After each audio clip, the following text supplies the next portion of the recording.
Holiday shoppers swarm the streets of Divisoria to find affordable gift options ahead of Christmas Eve. Sugar producers are opposing additional importation. They said the government should focus on improving price regulation instead. And Eraserheads fans troop to Parañaque in high spirits to watch the band's highly anticipated reunion concert.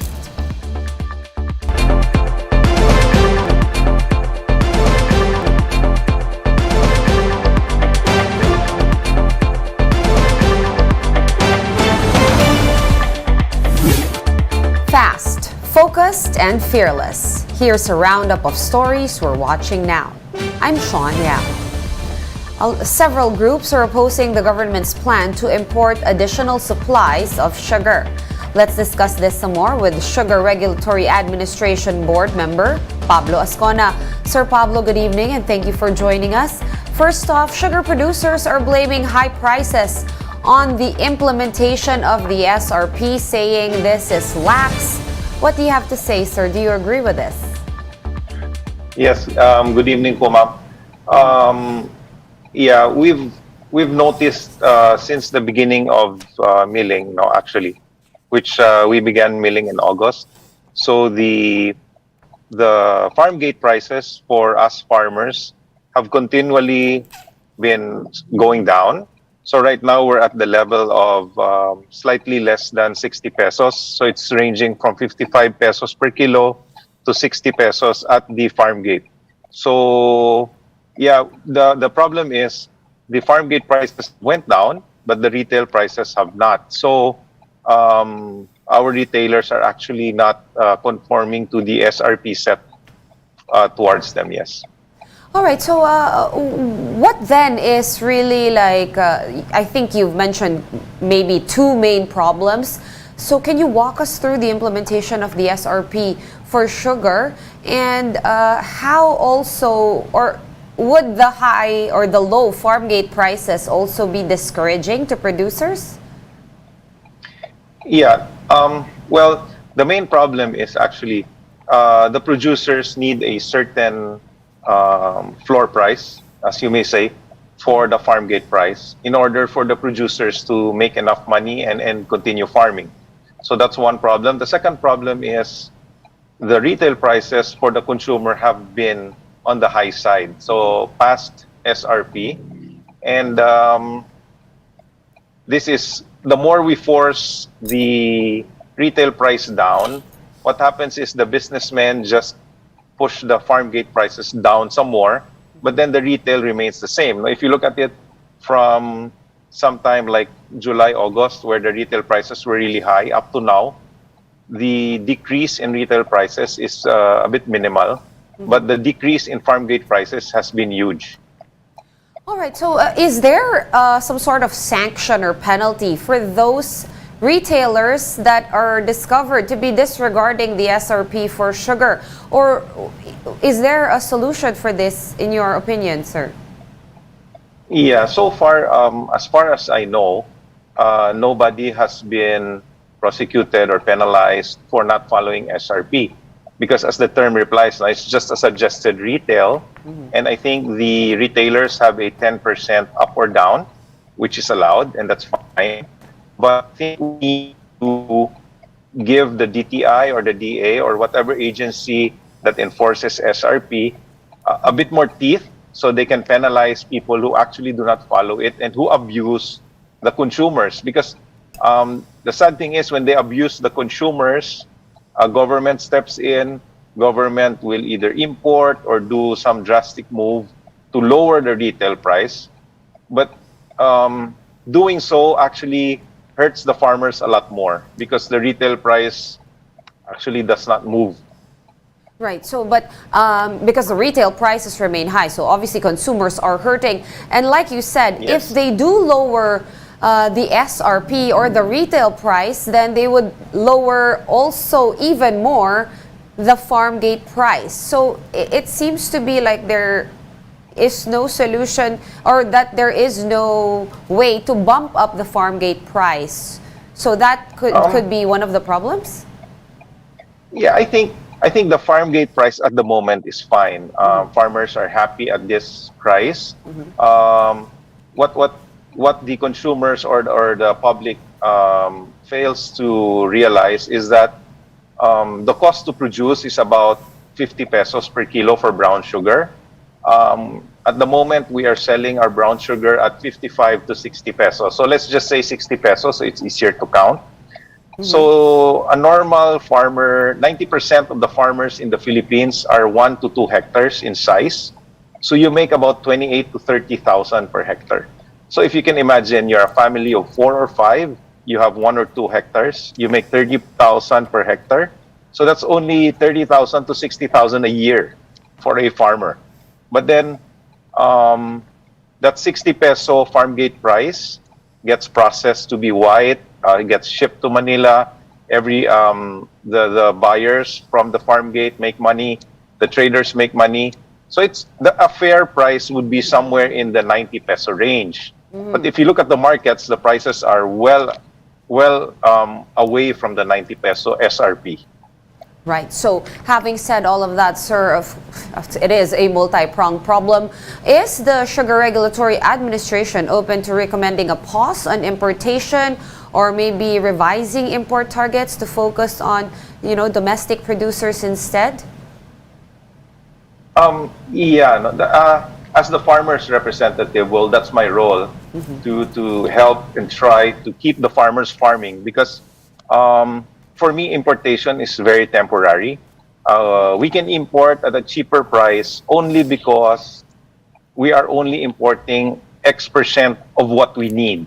Now, if the farmers get hurt to the point that they decide to stop farming sugar or farming sugarcane, then we need to import the whole demand for the country. And then once we do that, countries will not sell to us at a cheap price. No, everybody will abuse the fact that we need a percent. So, yeah, I think what we should do is help government establish a fair SRP for the retail. We need to protect the consumers. And also maybe when we do that, we can also establish a price floor, like a price floor for the farmers as well. Then everybody in the whole chain makes enough money to continue producing sugar, continue selling sugar, continue retailing sugar. All right, thank you so much for clearing that up for us and for your time tonight, SRA Board Member Pablo Azcona. Thank you, sir.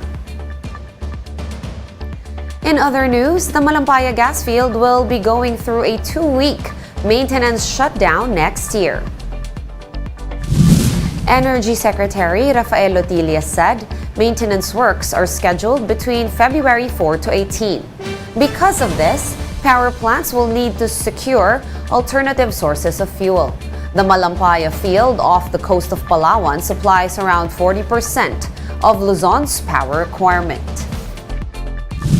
The department have been working with all the parties concerned on contingent measures that would ensure a steady supply to the grid in Luzon.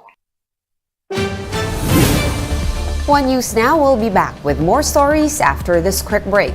Keep it here.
News Now, I'm Sean Yao.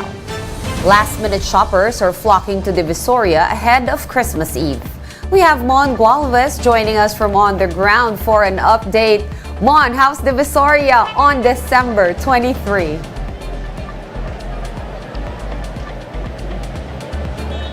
Sean, for those catching up on their Christmas shopping, they can still come over here in Divisoria since the expected number of people isn't expected until tomorrow.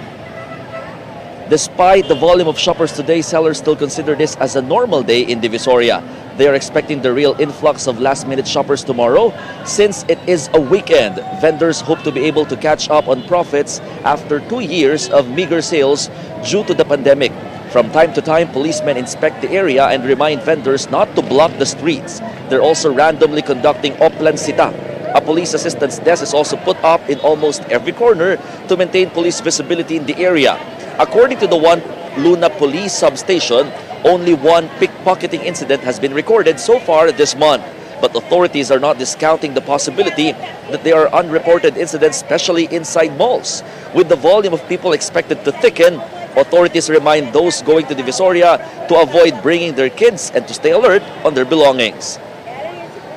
Sean, at the moment, traffic is starting to building up in this part of Recto Avenue in Divisoria, but this isn't because of the volume of vehicles, rather the volume of people who are actually dominating most part of the roads. And their dilemma right now is that the expected number of last-minute shoppers is actually expected to double tomorrow here in Divisoria. Sean? Right, tomorrow would be the real last-minute shopping. Thank you so much for that update. Mon Gualvez reporting to us live from Divisoria.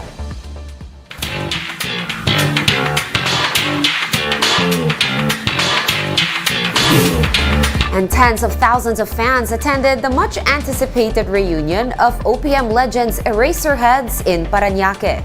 MJ Marfori tells us more.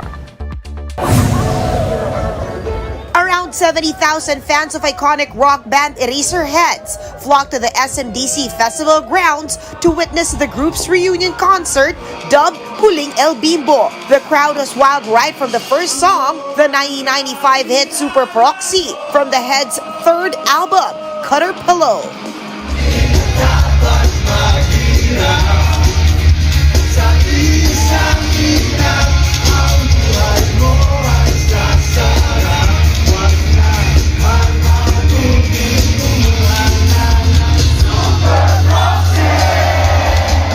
The late rapper Francis Magalona, who is a friend of the band, was featured in a hologram. Francis M's son Elmo, who also performed on stage, says that the experience was nothing short of unbelievable. Sobrang surreal. You know, in a reunion show for Eraserheads, ilan lang makakagawa nun, so I'm so proud and I'm so happy. The band played most of the tracks from the Cutter Pillow album in the first set, which included hits like Overdrive,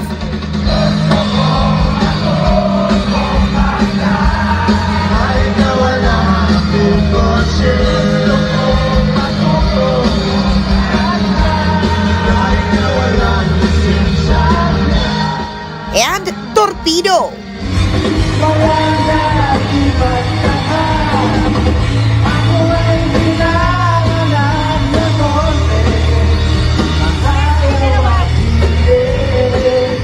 With a heavy volume of fans in the area, security personnel were present to manage the crowd. Food stalls were also put up for hungry and thirsty fans. The concert lasted for 3 hours and featured 31 songs, including a special number with Gary Valenciano. The reunion was also witnessed by fans at home via the smart livestream app and Signal TV pay-per-view. For News 5, MJ Marfori, we are One News.